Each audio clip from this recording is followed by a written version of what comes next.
감사합니다. 자, 오늘 하나님께 주신 말씀을 읽고 베드로전서 4장 7절 이하의 말씀을 봉독해 드리겠습니다. 자, 베드로전서 4장 7절로 11절까지 말씀입니다. 자, 봉독해 드리겠습니다. 만물의 마지막이 가까이 왔으니 그러므로 너희는 정신을 차리고 근신하여 기도하라. 무엇보다도 뜨겁게 서로 사랑할지 사랑은 허다한 죄를 덮느니라. 서로 대접하기를 원망 없이 하고 각각 은사를 받은 대로 하나님의 여러가지 은혜를 맡은 선한 청지기 같이 서로 봉사하라. 만일 누가 말하려면 하나님의 말씀을 하는 것 같이 하고 누가 봉사하려면 하나님이 공급하시는 힘으로 하는 것 같이 하라. 이는 범사에 예수 그리스도로 말미암아 하나님이 영광을 받으시게 하려 함이니 그에게 영광과 권능이 세세 무궁하도록 있느니라. 아멘. 자, 감사합니다. 자, 지난 얼마 전에 바람이 휙 불어서 쓸데없는 바람이 불어서 천막이 날아갔어요. 성령이 바람에 불어야 되는데 쓸데없는 바람이 불어갖고 천막이 날아갔지만 또 하나님께서 은혜를 베풀어 주셔서 우리 이은수 목사님 교회를 통해서 이 천막을 또 오늘 구입을 하신가 봐요. 저기 천막 같은데 또 이게 그저 조그만 책상들 이렇게 준비해서 올려놓으셨는데 너무나 감사합니다. 아주 하나님께 감사하고 또 이은수 목사님 가셨나? 어쨌든 감사합니다. 자, 하나님께서 예비하신 하나님이라 또 문제가 있으면 또 해결책도 갖고 계신 주님께서 또 속히 이렇게 필요에 따라서 천막도 이렇게 예비해 주신 걸 생각할 때 하나님께 감사를 드립니다. 아멘.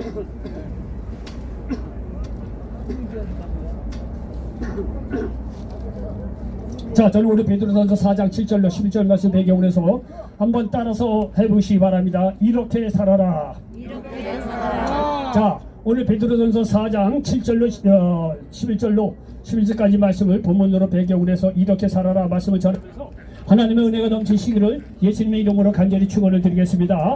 여러분요, 어부에게 물고기 주는 것보다 어부에게 물고기를 잡는 법을 가르쳐 주는 게 낫겠죠? 그렇죠? 당연하죠? 여러분, 어부에게 맨날 저기 물고기 잡아야 얼마 주겠습니까? 사람이 막. 그러나 어부에게 물고기 잡는 법을 가르쳐 줬대. 우리가 물고기 안 잡아도 본인이 알아서 다 저기 실력을 발휘해서 말이죠, 방법을 알아서 물고기 잡고서 말이죠, 얼마든지 잘 살 수 있는 거예요. 여러분 마찬가지예요. 우리가 예수 믿고 구원받는다는 것은 영적인 구원도 받고 물질의 복도 받고 건강의 축복도 받고 다 받습니다. 그러나 그것보다도 중요한 것이 뭐냐면 우리가 예수 믿고 나서 사람이 어떻게 살아야 될 것인가 그 방법을 가르쳐 줄 때 하나님께서 필요한 거 채워주시고 건강 주시고 기도에 응답해 주시고 축복해 주시고 때가 되면 영적으로 말이죠, 하늘나라로 인도해 가신다는 사실을 믿으시기 바랍니다. 예수 믿는 사람이 어떻게 사느냐, 그 방법만 제대로 한다고 한다면 여러분이 기도하기 전에 하나님께서 채워주신다는 사실을 믿으시기 바랍니다. 아들, 딸이 부모의 말씀에 순종하고 말이야 잘 살 때 아들, 딸 뭐가 필요한지 부모님이 다 알아요. 얘기하기 전에 말이죠, 아이들이 말이죠 부모의 효도하고 말이죠 정말 순종하고 이쁘게 잘만 해보십시오. 부모가 말이죠, 애들이 하기도 전에 말이죠 미리미리 다 챙겨주는 게 부모의 마음 아니겠습니까? 그렇지 않습니까? 마찬가지 우리가 예수 믿고 구원받은 사람이 이렇게 살아라, 하나님의 뜻대로 하나님께서 원하신 방법만 대로 산다고 한다면 하나님께서 우리가 말이야 말하기도 전에 채워주신다는 사실을 믿으시기 바랍니다. 여러분요, 부모와 자녀 관계도 자녀가 부모의 말씀을 잘 순종하면 자녀들이 걱정할 필요가 없어요. 부모 말씀 잘 알아보면 애들이 걱정할 게 뭐 있어요? 부모 말에 순종했으니까 애들은 순종하는 게 애들이 할 일이고 그거에 대해서 자녀들을 보살피는 것은 부모의 책임인 거예요. 우리가 하나님의 뜻대로 이렇게 살면 그건 우리가 해야 할 일이고 나머지 필요한 건 채워주시고 은혜 주시고 말이 영생 주시고는 하나님께서 하실 일이에요. 여러분 이렇게 생각을 해서 믿음 안에서 어떻게 살아야 되느냐, 이렇게 살아라. 오늘 본문 말씀을 잘 배경으로 해서 들으시고 여러분 저 믿음 안에서 정말 하나님 뜻대로 멋있게 살아서 하나님께서 영원 육간의 축복이 넘치는 귀한 그런 인생을 사실 수 있는 저와 여러분 되시기를 예수님의 이름으로 간절히 축원을 드리겠습니다. 자, 사도 베드로는 성령의 충만함으로 말미암아 예수 믿는 사람이 이렇게 살아라 라는 주제를 가지고 오늘 말씀을 나누는데 여기 7절에 보니까 만물의 마지막에 가까이 왔으니 그러므로 너희는 정신을 차리고 근신하여 기도하라 말씀하고 있습니다. 여러분요, 사람이 쉽게 얘기해서 개판으로 살아도 병원에 와서 당신은 앞으로 한 달밖에 못 삽니다. 딱 사형선고 내려버리면요 꼼짝 없어요. 사람 바뀌어집니다. 지난날 자기가 말이야 잘못한 거 제대로 살지 못했던 거 다 나름대로 회개하고 온전해져요. 착해져요. 여러 유튜브 보면은 말이죠, 이 살인수들 이제 감옥에 갇혀 있는 살인수들. 여러분 그 사람들이 예수 믿고 말이죠. 순한 양같이 돼가지고 말이죠. 정말 사람이 완전히 180도 바뀌어져가지고 그렇게 말이죠. 예수 믿고 제대로 삶을 살다가 세상 떠나는 경우도 여러 간증 보면 많이 나와요. 아주 공통된 그렇게 살인마라고 하더래 말이죠. 예수님을 정확히 만났더니 말이에요. 자기가 죽을 때가 되니까 사람이 180도 발려 그렇게 온전한 양이 따로 없다는 거예요. 간증 수두룩합니다. 여러분 예수 믿지 않는 사람이라고 하더라도 자기가 말이죠. 내일 모레 난 세상 떠날 거야 라고 한다면요 바뀌어집니다. 정상적인 사람이면요 바뀌어져요. 우리 저 대구에서 제가 개척할 때 아는 집사님이 있었는데 그 박간 양반이 완전히 아주 술 고주망태로 살았어요. 그리고 또 거기다가 또 남자 가우세너라고 또 아내 말고 또 누가 또 있었던 모양이야. 그 집에 가서 말이죠. 그렇게 하여튼 여러 해 살았던 모양이야. 여러 해 살면 뭐야? 몸 건강 나빠지고 돈 없으니까 뭐야? 두 번째 부인이 밭질뻥 차고 나가라고. 남자들 조심해요. 본처가 최고야. 다른 소리 좀 하라. 그렇게 말이야. 바람이 나서 갔는데 돈 없고 병드니까 어떻게 두 번째 부인이 밭질뻥 찬 거예요. 이제 쓸데없다 이거지. 예? 여자는 계산 잘해요.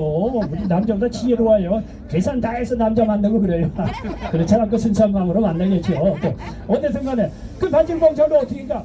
그러니까 말이요, 이 남자분이 본처에게 돌아온 거예요. 우리 아는 우리 옛날 개척했을 때 박인현 집사님이요. 그 집사님도 온 거예요. 그러니까 이 여자 집사님은 그때 예수 믿는 사람이라 자기가 남편인데 그분은 혼자 살았어요. 그 와갖고 말이죠. 예? 그래서 이 술 먹고 그래도 그거를 못 고쳐갖고 그래도 먹고 그러다가 나중에 죽을 때가 되니까 완전히 180도 바뀌었죠. 부인, 내가 미안했어. 정말 미안했어. 내가 이렇게 말이죠. 그야말로 개차반대로 살았는데 나를 이렇게 받아주고 말이지. 나를 이렇게만 따뜻하게 말이죠. 따뜻한 속에서 인중하게 하고 너무 고맙단 말이지. 감사하다고 말이지.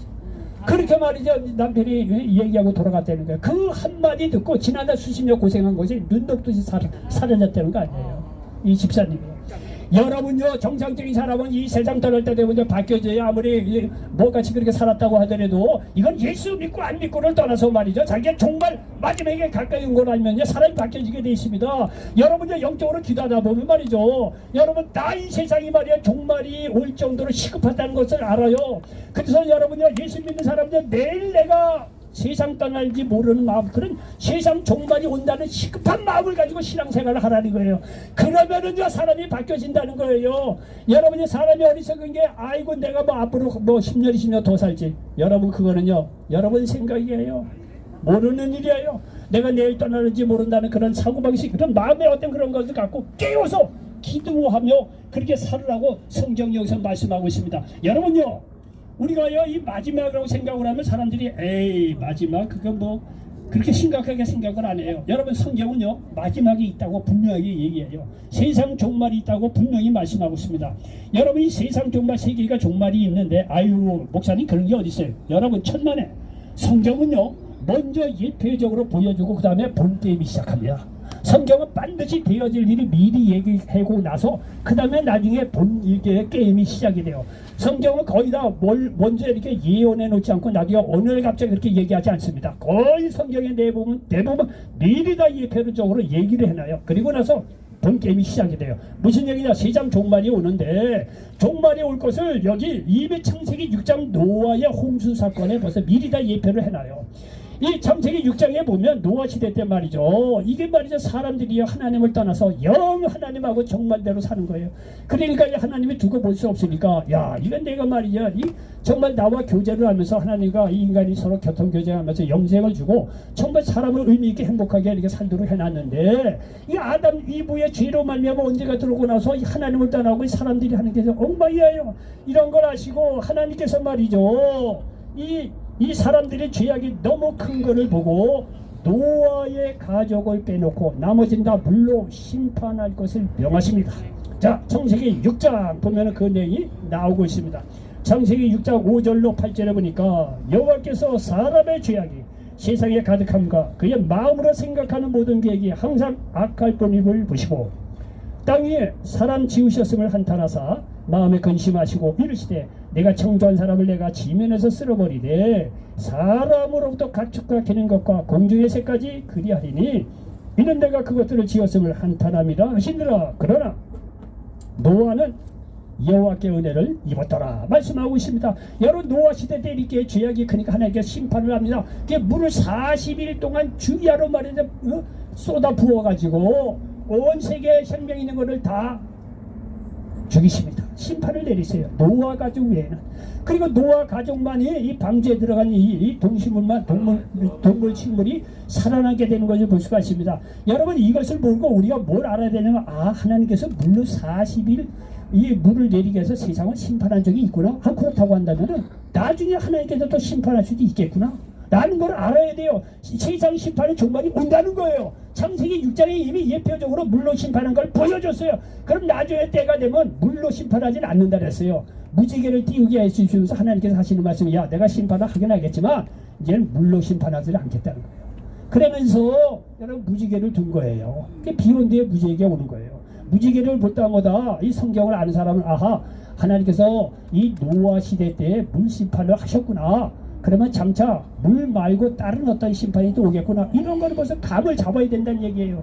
여러분, 이렇게 창세기 6장에는 세상 종말이 온다는 것을 미리 예표적으로 가르쳐주고 있고, 때가 되면요 세상 종말이 온다는 사실을 기억하시기 바랍니다. 성경은요 마지막에 있다는 거예요. 이렇게 세상 종말만 있을 뿐만 아니라 한날의 종말도 있어요. 북이스라엘을 하나님 떠나니까 날려버리셨어요. 남유다 하나님 떠나니까 날려버렸어요. 여러분요, 온 지금까지 역사 중에서 수많은 나라들이 이 지구상에 태어났다가 생겨났다가 이런저런 이유로 얼마나 많은 나라들이 사라졌습니까? 여러분, 나라 국가의 종말도 있다는 거예요. 이렇게 온 세계의 종말, 국가의 종말이 있을 뿐만 아니라 우리들에게 실제적으로 와닿는 게 뭐냐면 개인의 종말이 있다는 사실을 기억하시기 바랍니다. 여러분, 개인의 종말은 간단해요. 사람은 70, 80 살다가 세상 떠나는 거예요. 꼭 개인 종말입니다. 여러분, 개인 종말 그걸로 끝나면 괜찮은데 그걸로 끝나는 것이 아니라 예수님께서 재림할 때 믿지 않는 자들은 심판받아서 영원한 죽음, 지옥에 떨어진다는 사실을 기억하시기 바랍니다. 요한계시록 21장 8절을 보니까, 그러나 두려워하는 자들과 믿지 아니하는 자들과 흉악한 자들과 살인자들과 음행하는 자들과 점승가들과 우상 숭배자들과 거짓말하는 모든 자들은 불과 유황으로 타는 곳에 던져지리니 이것이 둘째 사망이라 말씀하고 있습니다.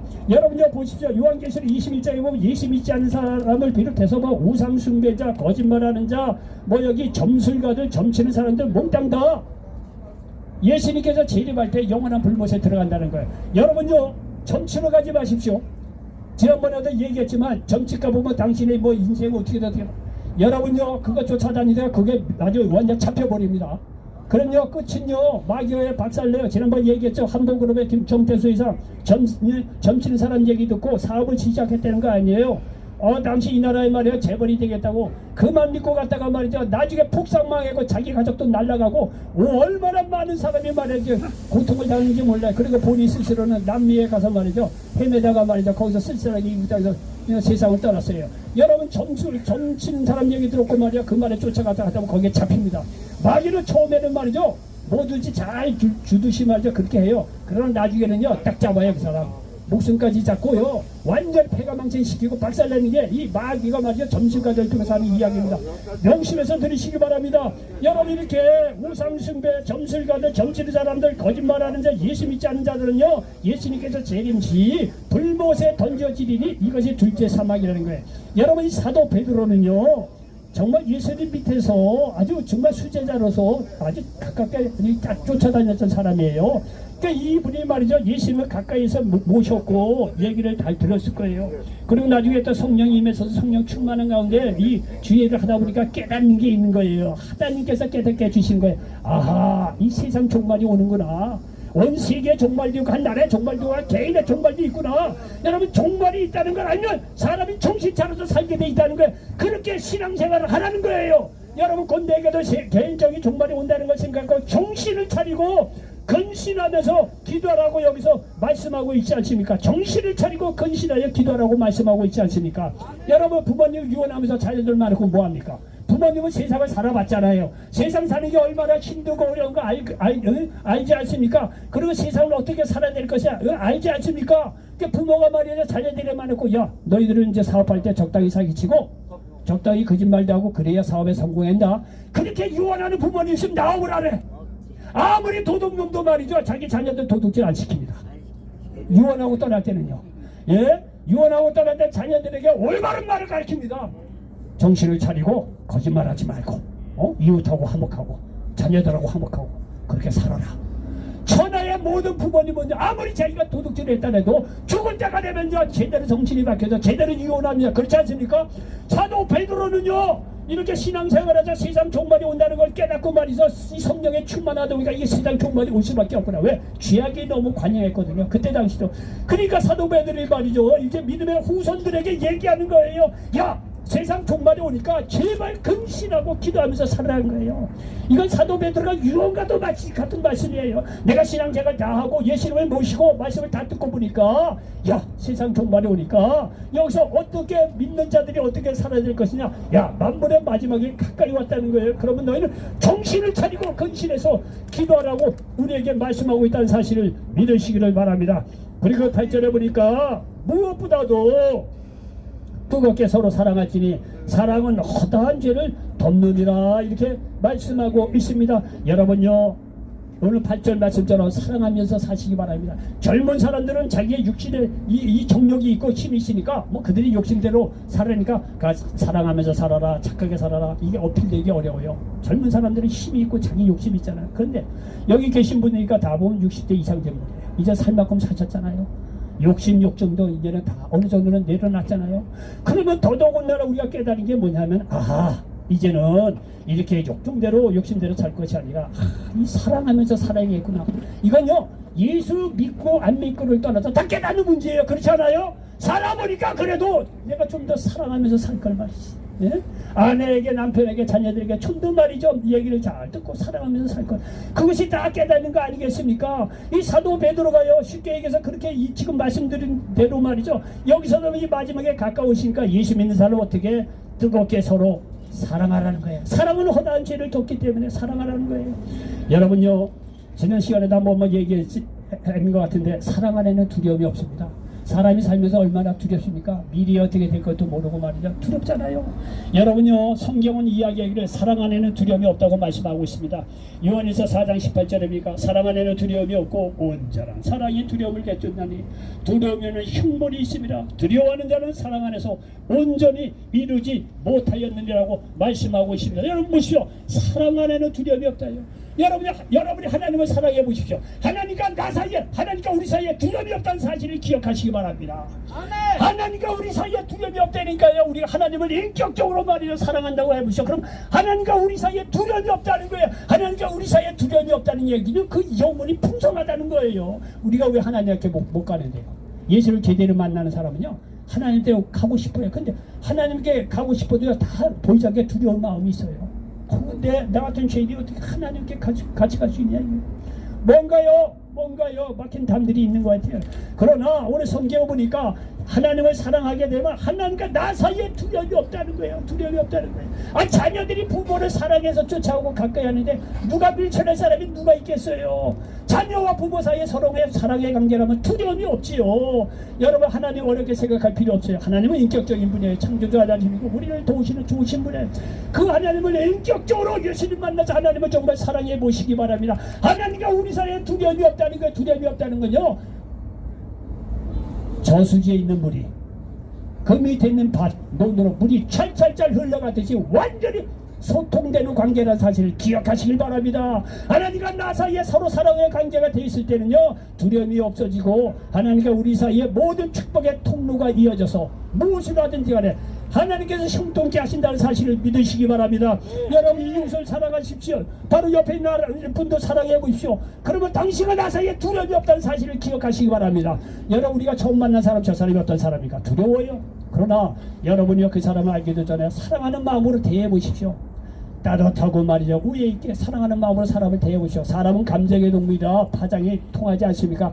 저 친구가 나를 사랑하고 깊이 생각하는 마음으로 나를 이렇게 맞이해주거나 서로 이렇게 신뢰관계가 형성되고 사랑하는 관계가 있으면 그 사람하고 나 사이에 두려움이 사라지는 거예요. 사람 사이에도 두려움이 없는 거예요. 그럼 하나님과 나 사이에 두려움이 없고 사람과 나 사이에 두려움이 없다는 그 사람의 인생이 얼마나 풍요로운 인생이 되겠느냐 이거예요. 사랑 안에는 두려움이 없어요.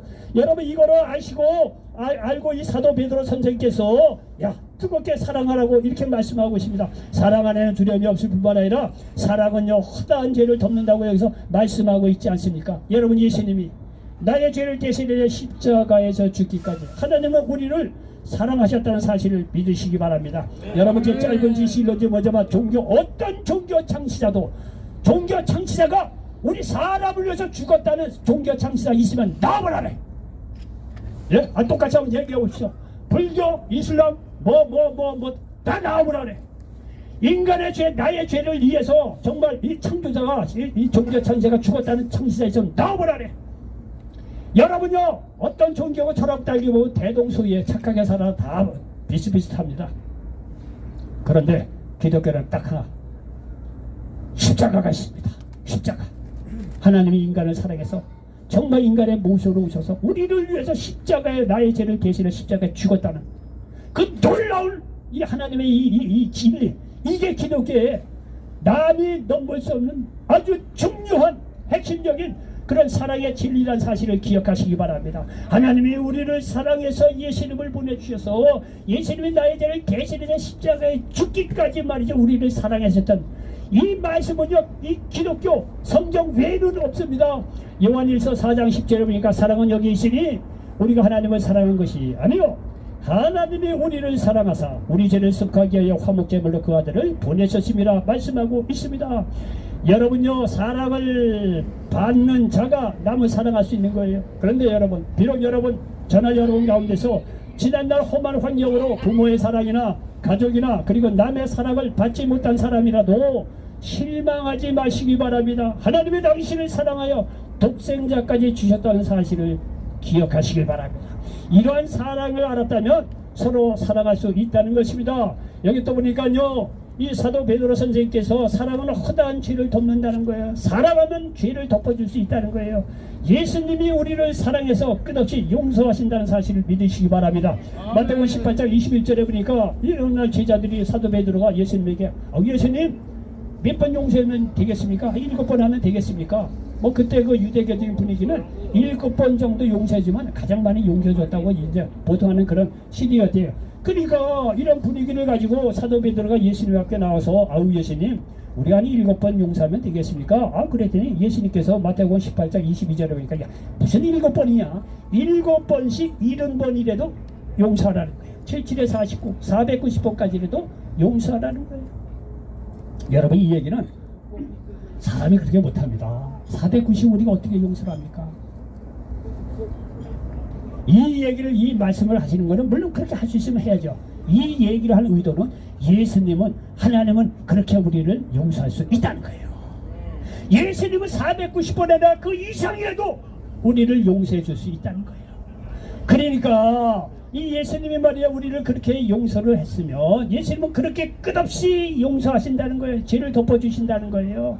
여러분요, 이런 사랑을 입은 우리도 서로 사랑할 수 있고, 그래도 490번은 아니더라도 그래도 한두 번 사랑할 거를 좀 더 2번, 3번, 4번, 5번 이렇게 용서할 수 있다는 거예요. 하나님의 사랑을 입고 예수님으로 말미암아 우리가 죄를 용서받았다고 한다면 예수님처럼 490번 영원히 그렇게 죄를 사할 수는 없지만, 용서할 수 없지만, 그래도 이전보다는 한두 번 용서해 주는 것보다 2번, 3번, 4번, 5번 용서할 수 있다는 거예요. 그러다 보면 말이죠, 서로 간에 죄를 용서하고 서로 사랑하는 관계가 된다는 사실을 믿으시기를 바랍니다. 여러분요, 이렇게 여러분 말씀을 살아가는 예수 믿는 사람으로서 서로 뜨겁게 사랑하시기 바랍니다. 사랑은 허다한 죄를 덮습니다. 여기 9절에 보니까 서로 대접하기를 원망 없이 하고 이렇게 말씀하고 있습니다. 원망 없이 서로 대접하라는 거예요. 여러분, 원망한다는 것은 아직도 살 날이 많이 남았다고 생각하기 때문에 그래요. 내 육신이 사랑하기 때문에 남을 원망해요. 아까 말씀드린 대로 병원에 가서 당신은 술을 너무 많이 먹어서 딱 보니까 위암 4기 말기요. 앞으로 한 달 넘기 어렵습니다. 딱 사형선고 내려. 이건 실질적인 사형선고예요. 현실적으로 일어난 일이에요. 그러면요, 2가지 반응이에요. 2가지 반응. 아주 더 악해지거나 내 이놈의 세상 말이지, 정말 아직 얼마 남지도 않으니까 개판치다 갈 거다. 아주 드물게 그런 사람도 있대요. 그러나 대부분 사람이요, 그동안의 원명 불평 다 사라지고 아주 착한 사람들 돼요. 한 달 동안요. 아내에게도 미안하고, 그동안 내가 술 먹고 가장 들어보죠. 자녀들도 미안하다고.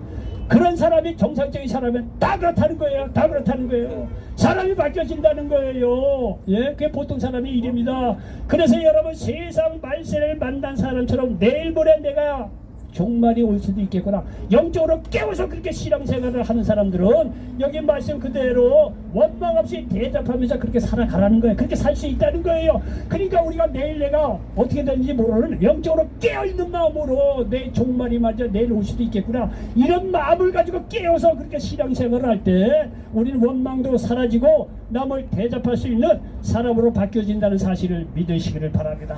이런 사람은요 죽음도 두려워하지 않습니다. 그렇게 하나님 뜻대로 원망 없이 살아가면서 사는데 죽음이 뭘 두려워요? 하나님 사랑하는 자들은 두려움이 없다는데 하나님 앞으로 가는데 두려움이 뭐 있겠어요? 그런 사람에게는요 죽음도 의미가 없어요. 죽음도 뛰어넘는 하나님의 은혜가 임한다는 사실을 믿으시기를 바랍니다.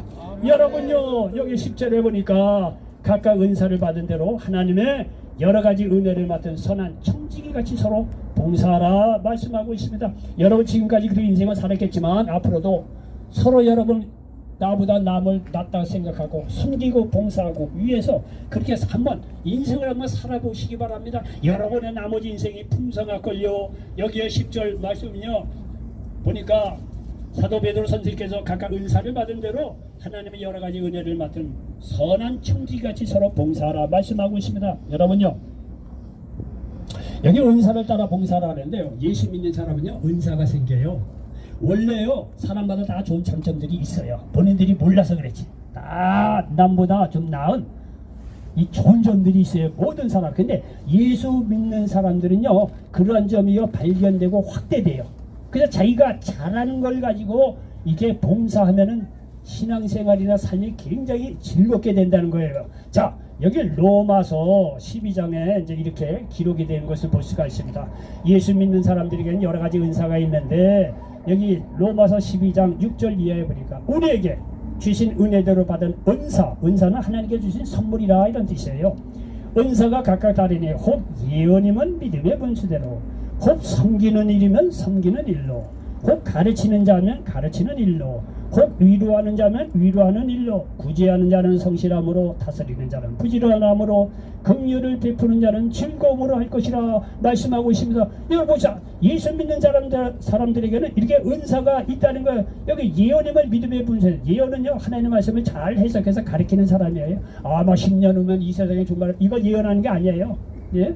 예언 하나님의 말씀을 잘 읽다 보면요 앞으로 되어질 일 다 깨닫게 돼요. 말씀대로 전하고 말씀대로 이해하게 되면요 앞으로 우리가 살아야 될 거 세상이 어떻게 될까 다 깨닫게 돼요. 이런 걸 말씀을 잘 풀어주는 그런 예언을 받는 사람, 예언을 잘 해석하는 사람이 있어요. 주의 종들 예를 들면 말이죠. 그런 사람 믿음의 분수대로 섬기는 자, 가르치는 자, 위로하는 자, 구제하는 자, 다스리는 자, 긍휼을 베푸는 자가 있다는 거예요. 어떤 사람은 남을 정말 잘 도와줘. 그런 사람이 있어요. 어떤 사람은 위로를 너무 잘, 다른 건 아주 빵점이야. 다른 건 못해. 그런데 그 사람으로 위로를 받아. 예? 그런 사람이 있어요. 예? 그 사람이 오면 말이죠. 내가 무슨 이야기라도 다 들어줘. 그러면서 한두 마리 툭툭 던지네. 그렇게 위로가 될 수가 없어.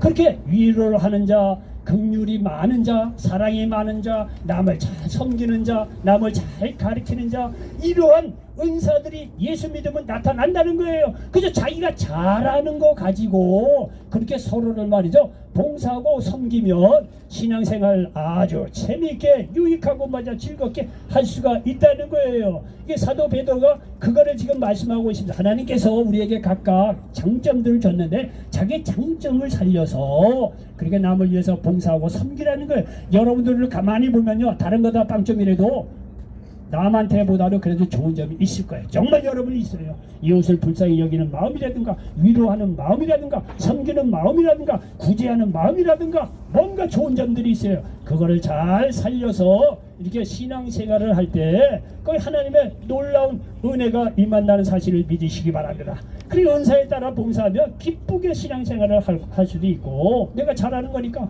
삶 자체가 재밌습니다. 재밌습니다. 자 여기 또 11절에 보니까 마지막 여기 11절에 보니까 만일 누가 말하려면 하나님의 말씀을 하는 것 같이 하고 누가 봉사하려면 하나님이 공급하시는 힘으로 하는 것 같이 하라. 이는 범사에 예수 그리스도로 말미암아 하나님의 영광을 받으시게 하려 함이니 그에게 영광과 권능이 세세에 무궁하도록 믿느니라. 아멘. 이렇게 말씀하고 있습니다.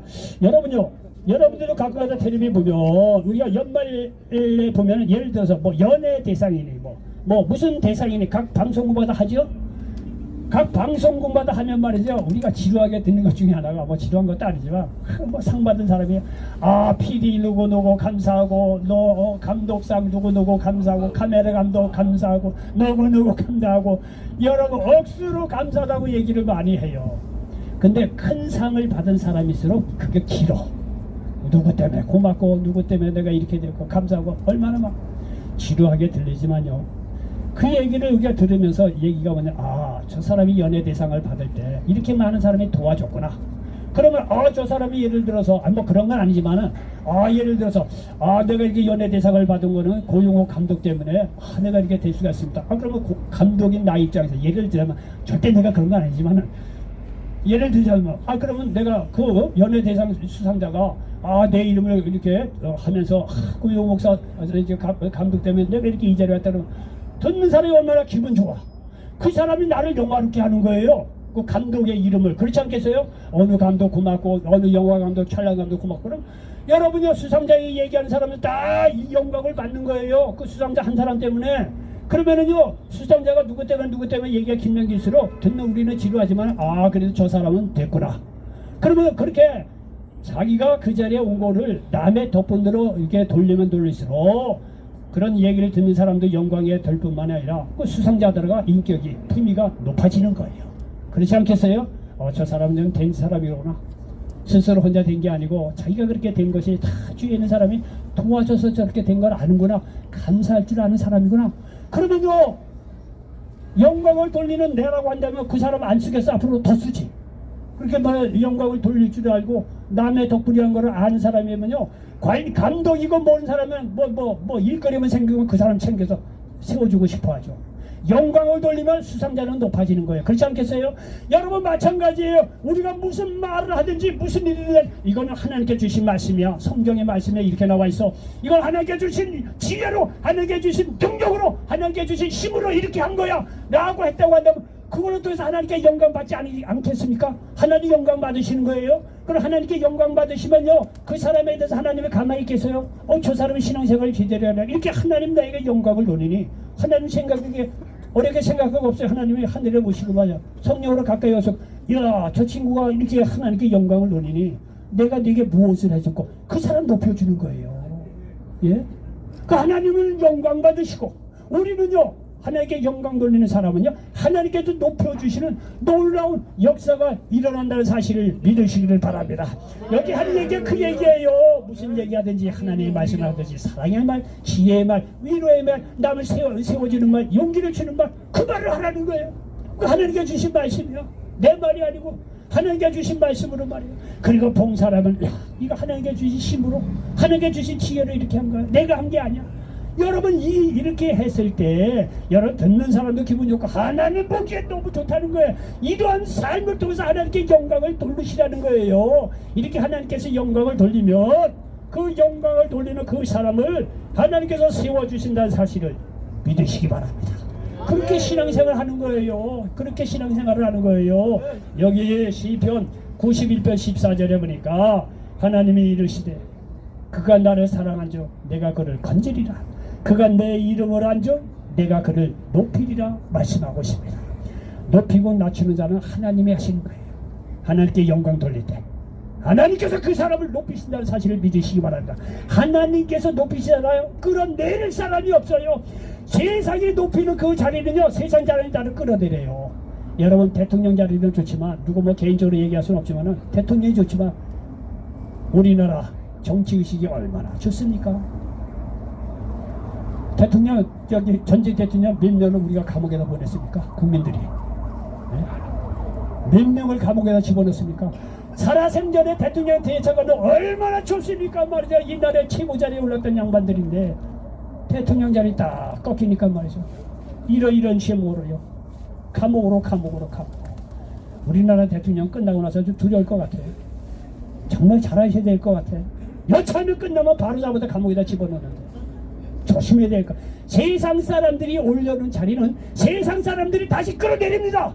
하나님께서 올린 자리는요 끌어내릴 자가 없다는 사실을 믿으시기 바랍니다. 하나님께서 모든 것을 움직이시는데 우리는 이렇게 우리가 말이죠 말을 하든지 행동하든지 무조건 하나님의 은혜야. 하나님께 주신 힘으로 했어. 내가 한 것은 아무것도 없어. 이러면 하나님께서 영광 받으시고 그렇게 영광 돌리는 그 사람은 하나님께서 여기 시편 91편 4절에 내가 그를 높이리라 말씀하고 있다는 사실을 믿으시기 바랍니다. 하나님께서 높으시면 뺏어갈 적 없다는 사실을 믿으시기 바랍니다.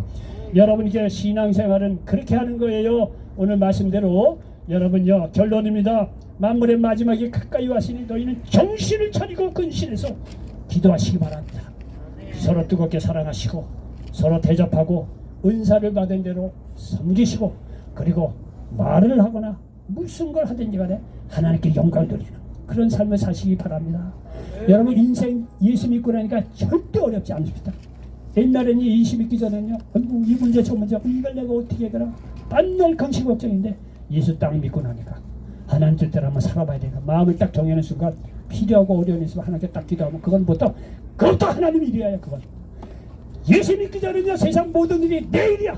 내가 해결해야 되고 내가 뛰어야 되고 내가 해야 되고 얼마나 근심 없겠는데 예수를 딱 믿고 나서 우리가 해야 할 일은 오늘 말씀처럼 하나님의 뜻대로 하나님 영광에서 사는 게 우리가 할 일이고 나머지 모든 불알 문제를 기도로 다 맡기라니까. 근신하면서 기도하라니까. 하나님께 다 기도로 맡기라니까. 우리가 이 세상에 해야 할 일은 해야죠. 성실하게 일은 해야죠. 그러나 여러분 여러 가지 문제 근심 없죠. 다 하나님께 맡기시면요 하나님께서 해결해 주신다는 사실을 아멘. 믿으시기 바랍니다. 아멘. 하나님께서 이스라엘 백성 출애굽 시킬 때 다 여기 갖고 계셨어.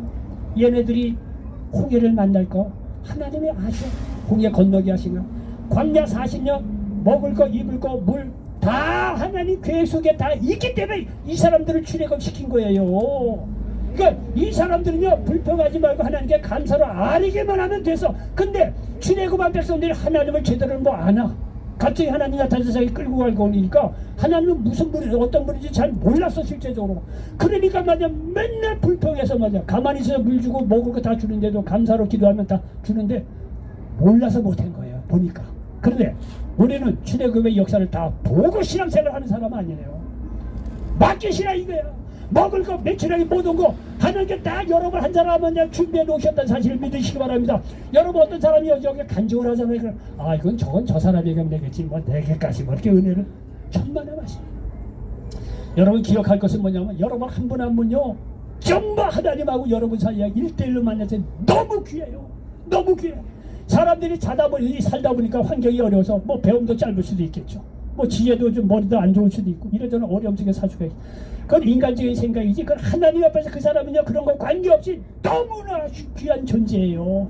여러분 한 분 한 분 하나님께서 정말 끔찍하게 사랑하고 있다는 사실을 믿으시기 바랍니다. 여러분이 하나님 뜻대로 살려고 하질 않으니까 하나님이 방법이 없지. 여러분이 내가 지금 이 순간에도 오늘 말씀을 듣고 이제는 근신하고 기도하고 사랑하고 섬기고 무슨 일이든지 하든가 하나님께 영광 돌리면서 그렇게 살아야 되겠다. 여러분 결단만 해보십시오. 그리고 그게서 필요한 거 기도하시기 바랍니다. 하나님께서 출애굽한 이스라엘 백성들이 다 줬듯이 여러분에게도 도와여 주신다는 사실을 믿으시기를 바랍니다. 아멘. 여러분요 인생은 그렇게 예수 믿고 하나님 사랑받으면서 그렇게 사는 겁니다. 오늘 말씀대로 살아감으로 말미암아 영혼 여간에 풍성한 축복이 임하시기를 예수님의 이름으로 간절히 축원을 드리겠습니다. 기도합니다. 좋으신 아버지 하나님 고맙고 감사합니다. 오늘 베드로전서 4장 7절로 11절 말씀을 배경으로 해서 이렇게 살아라 이런 제목으로 말씀을 나눴습니다. 이 말씀이 이 자리에 함께 모든 분들에게 그대로 응하시기를 예수님의 이름으로 간절히 축원을 드립니다. 아멘. 자 오늘 한번 이